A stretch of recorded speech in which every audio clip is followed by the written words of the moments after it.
Bonjour à tous et bienvenue sur boursicoté.com pour cette nouvelle analyse technique Forex et matières premières. Avec une paire de devises euro-dollar qui reste ici dans son range d'évolution. On a eu pas mal de volatilité aujourd'hui sur la paire de devises euro-dollar et malgré cette volatilité, on a plutôt bien respecté ici les zones déjà établies, à savoir ici la résistance des 1.19 parce qu'après une hausse initiale, on est redescendu ici sur une zone proche des 1,1560 avant de s'équilibrer sur le niveau tel qu'il était avant l'intervention de Jérôme Powell. Donc beaucoup de volatilité au final pour rien puisqu'on est revenu sur les mêmes zones. On reste donc dans cette phase d'évolution neutre de range mais dans un fond de tendance qui reste orienté à la hausse. Il faudrait toutefois valider ici une cassure de cette zone des 1.19 et de ce plus haut significatif ici proche des 1.1965. Sur la paire de devises GBP-USD, par contre, la configuration semble évoluer. Je vous indiquais qu'on avait du mal ici à franchir la zone des 1.3160. On avait eu ces deux zones de test ici qui avaient échoué au franchissement. On avait eu un autre test ici qui avait permis de revalider cette zone comme une résistance. Lorsque l'on se rapproche, on peut constater qu'il y a eu une rupture ici sur cette bougie matinale d'aujourd'hui. On est venu ici chercher, non c'était hier pardon, on est venu chercher donc une dynamique haussière. Aujourd'hui avec toute la volatilité qu'on a eue, on est revenu tester ici la zone des 1,3160 qui s'est imposée comme zone de support d'une manière assez précise et on s'équilibre un petit peu comme sur l'euro-dollar mais sur un niveau légèrement supérieur aux alentours des 1.32 donc suite à cette phase de volatilité. On peut noter d'ailleurs qu'on a un nouveau plus haut significatif de tendance court terme puisque si on reprend un petit peu d'espace on peut constater que cette zone ici n'avait pas été atteinte.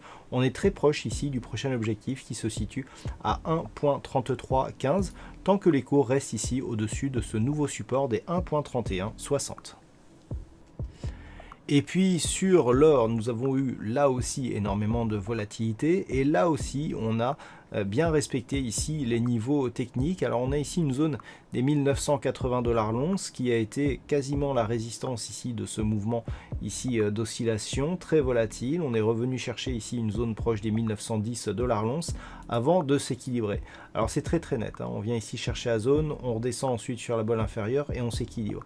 Là aussi on s'équilibre sur des niveaux sensiblement identiques à ce que nous avions ici auparavant, donc une intervention de Jérôme Powell qui n'a pas provoqué de mouvement de fond sur ce métal jaune. Donc par rapport à cette configuration, on reste ici dans une évolution possible entre 1885 et 1980 avec toujours une petite prédominance baissière avec donc un objectif tant que la zone ici des 1980 n'est pas cassée à la hausse qui reste un retour possible ici sur la zone des 1885 $ l'once même si cette zone de support que l'on matérialise ici proche des 1910 $ l'once semble être de plus en plus significative par rapport à la configuration actuelle. Donc un biais toujours légèrement baissier sur le métal jaune.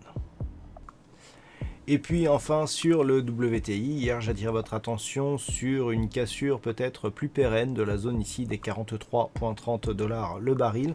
Il n'en a rien été puisque au terme de cette séance on repasse ici sous cette zone et donc on revient dans une zone de range moyen terme entre cette zone des 43,30 et le support des 39 $ le baril.